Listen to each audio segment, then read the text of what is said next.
Okay, final section of the medicine unit.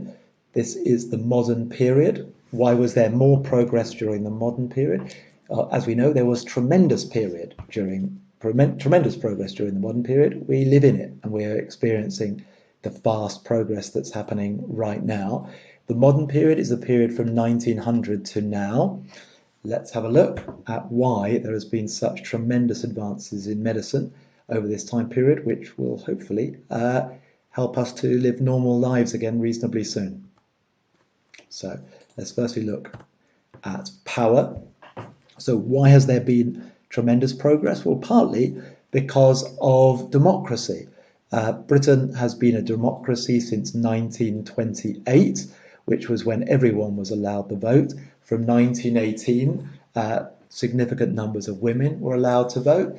And this has meant that the people in power, the politicians, have increasingly seen that it is their responsibility to provide healthcare and support to all people within the country, all citizens.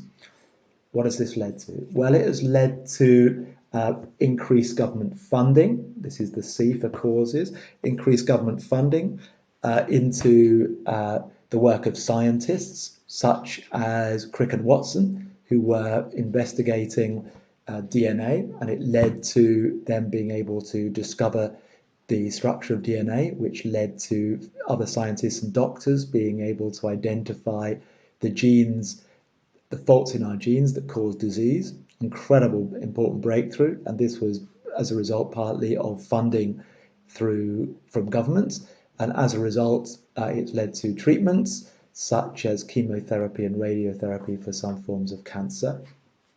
Next up, government involvement has led to huge numbers of vaccinations being rolled out, which have allowing us to prevent disease and also have actually eliminated some diseases.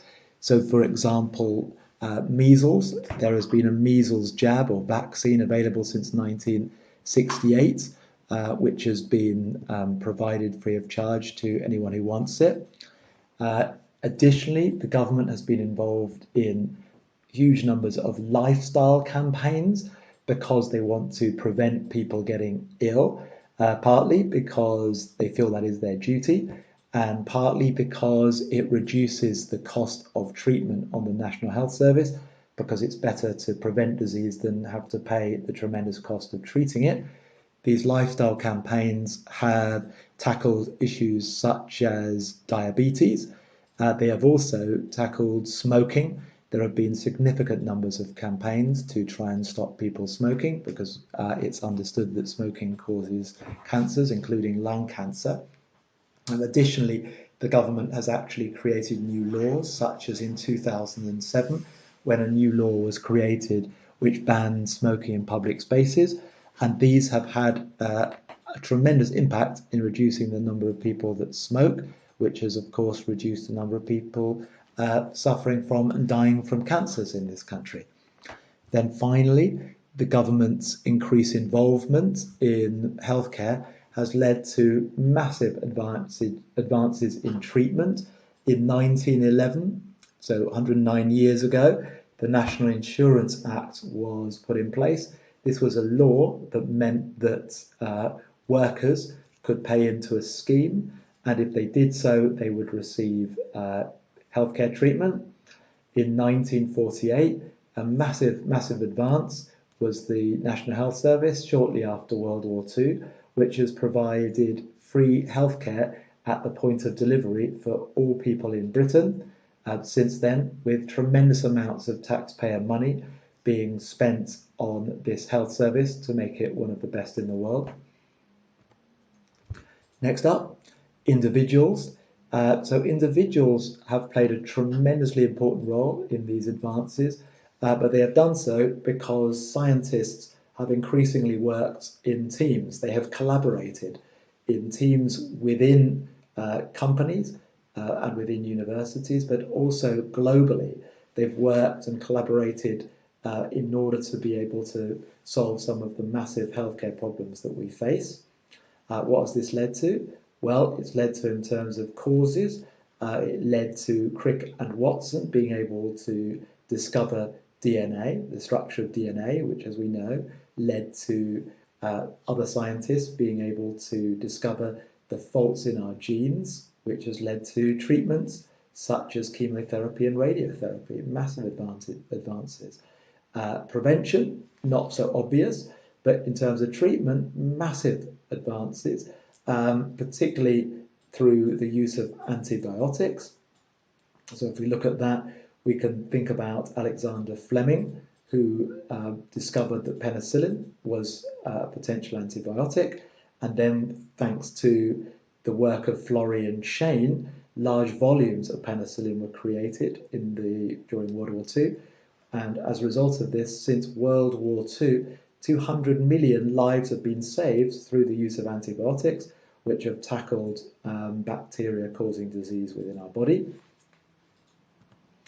Finally, as we know, our period of time, the modern period, has seen extraordinary advances in technology, technological advances happening thick and fast, and this has led to massive improvements in healthcare. So, for example, C, for causes, microscopes have been developed since the 1930s that can magnify things, such as microbes, 10 million times, which has led to advances in treatments and understanding the cause of disease, such as the work of Crick and Watson, who were able to use X-rays, advanced X-rays, and also microscopes to discover the structure of DNA. Then, in terms of preventing disease, there have been significant advances too. This has come from using computers to better understand the likelihood that someone would develop a hereditary disease, and it's led then to people making decisions to reduce the risk of those diseases. For example, it's possible to assess the risk that you have got, you will develop breast cancer through looking at hereditary factors, and women such as Angelina Jolie were then able to decide to have mastectomies, so their breast removed, in order to reduce or eliminate the risk of getting breast cancer. Then finally, we're on to treatments, and of course these major improvements in technologies have led to incredible improvements in treatment. So for example, in terms of just treating some cancers, we are now able to use radiotherapy, which use beams of radiation to kill off cancer cells, and also chemotherapy, so a chemical treatment that is used to kill off cancers. Both of these are new to the 20th century and have been tremendous advances in reducing the likelihood that you will die from certain cancers. There you go.